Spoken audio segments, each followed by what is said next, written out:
ये मशीन की आवाज़ सबसे ज़्यादा इधर से ही आती है।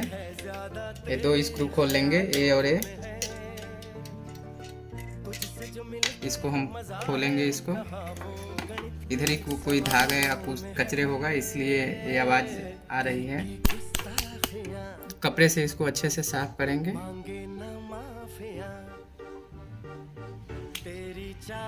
इसको कैसे खोलेंगे वैसे ही फिर फिक्स कर लेंगे।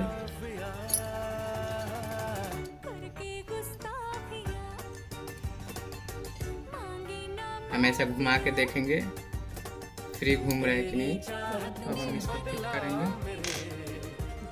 चलिए हम दोनों स्क्रू को हल्के हल्के लगा लेंगे। देखिए हमारी मशीन कितनी स्मूथ चल रही है।